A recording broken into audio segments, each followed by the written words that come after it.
Assalamualaikum warahmatullahi taala wabarakatuh. Alhamdulillah rabbil alamin wassalatu wassalamu ala asyrafil mursalin wa ala alihi washabihi ajma'in.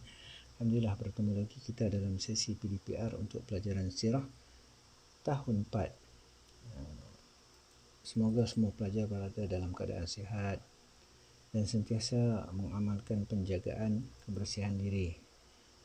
Baik, kita sambung pada tajuk yang seterusnya, iaitu di dalam tajuk jihad Rasulullah SAW dan para sahabat. Kita tengok unit kedua, muka surat 6, bawah tajuk Perang Badar.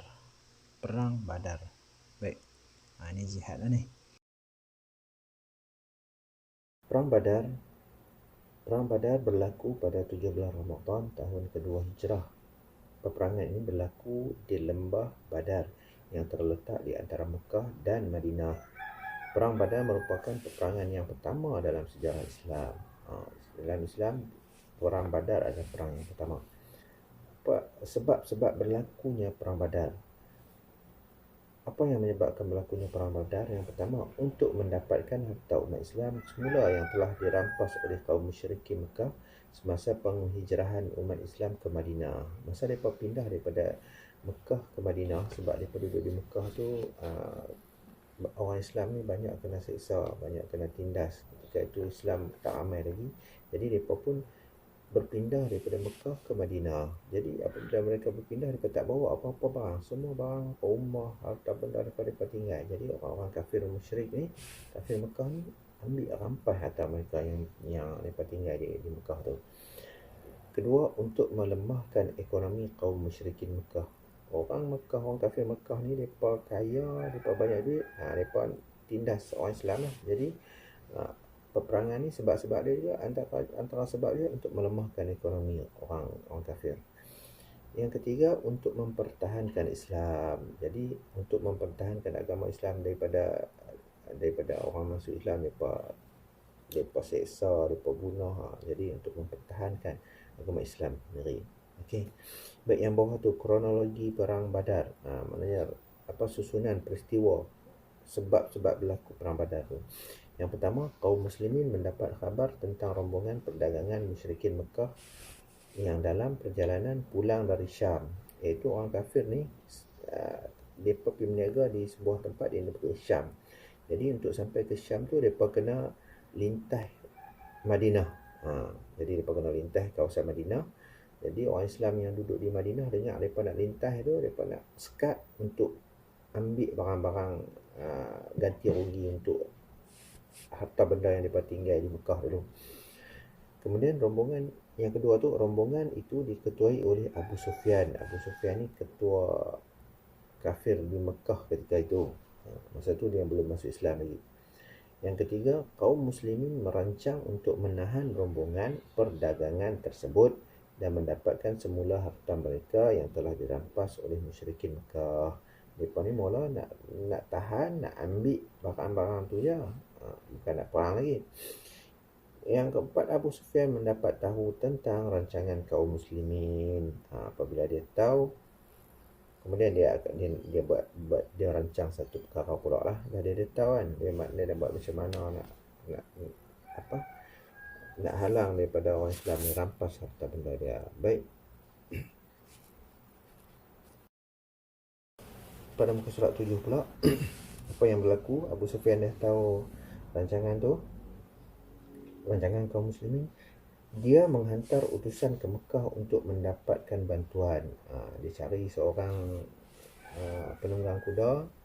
Dia suruh naik kuda laju-laju pergi ke Mekah, bagi tahu dan minta bantuan. Sebab dalam rombongan ni tak boleh jalan laju-laju, ramai kan. Jadi dia hantar utusan, iaitu seorang penunggang kuda, balik ke Mekah seorang-seorang dia, bawa kuda laju sikit untuk bagi tahu, untuk dapatkan bantuan.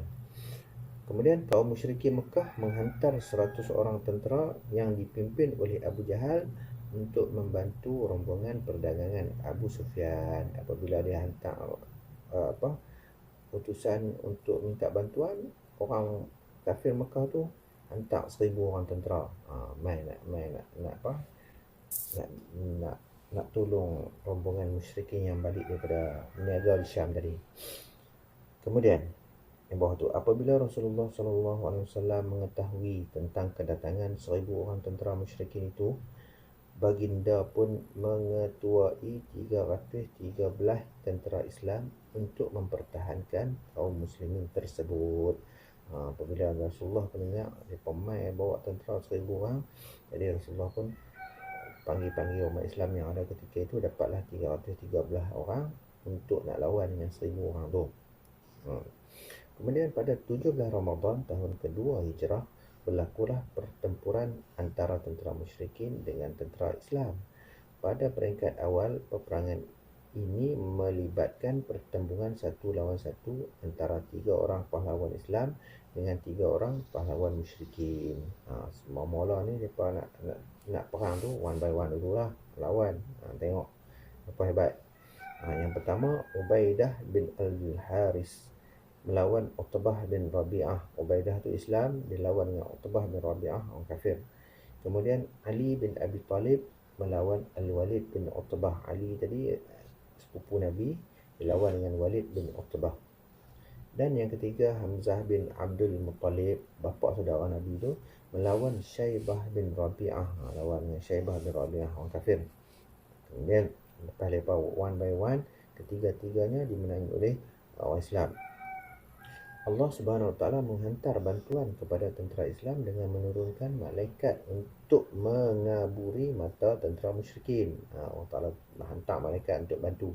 Tentera musyrikin melihat bilangan tentera Islam seperti sangat ramai. Padahal 313 orang ya. Hakikatnya bilangan tentera Islam hanyalah sebanyak 313 orang berbanding dengan tentera musyrikin sebanyak 1,000 orang. Tapi dah ada malaikat tu, mereka nampak macam ramai ya. Jadi bila nampak ramai tu gerun lah sikit. Dengan izin Allah Subhanahu Wa Taala, tentera Islam beroleh kemenangan yang besar. Namun begitu, 14 orang tentera Islam syahid, manakala 70 orang tentera musyrikin terkorban, termasuklah Abu Jahal. Abu Jahal ni memang jahat lah dia. Dia selalu seksa orang Islam, buat nanya kat Nabi. Dia ni Abu Jahal. Kemudian selain itu, 70 orang tentera musyrikin telah ditawan. 70 tentera kafir tu dapat ditawan dalam perang Badar.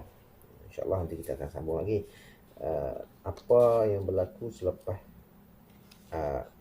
tentera Islam menang dalam perang Badar. Wallahu a'lam. Hingga bertemu lagi.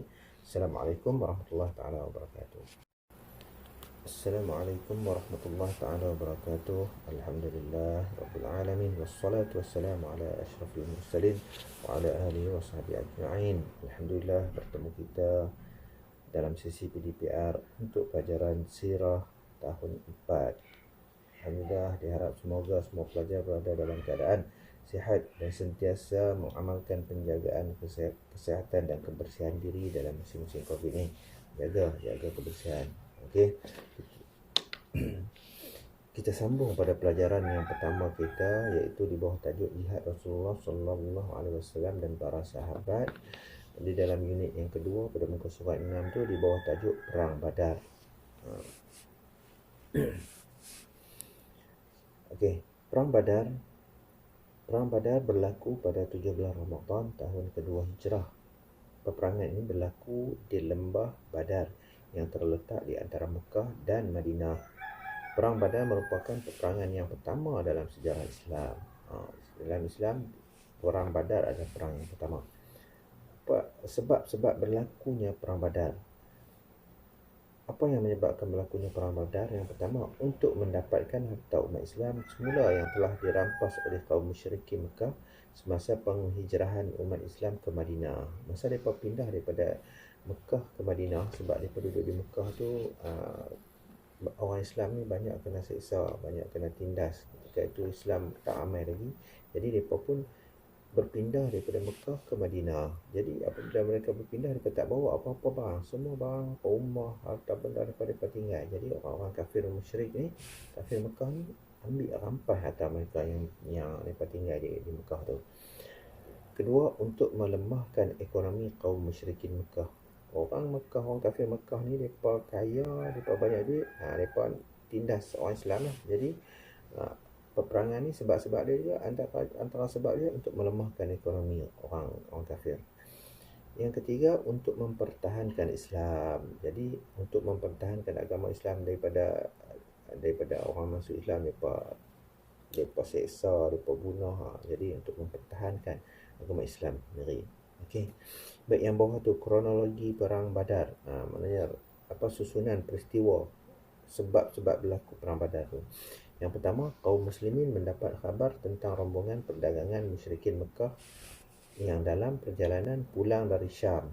Iaitu orang kafir ni mereka pergi berniaga di sebuah tempat yang disebut Syam. Jadi untuk sampai ke Syam tu mereka kena lintas Madinah. Jadi mereka kena lintas kawasan Madinah.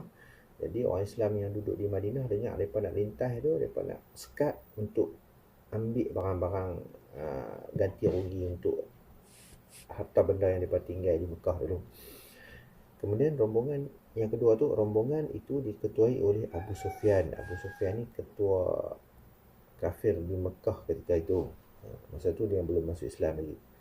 Yang ketiga, kaum muslimin merancang untuk menahan rombongan perdagangan tersebut dan mendapatkan semula harta mereka yang telah dirampas oleh musyrikin Mekah.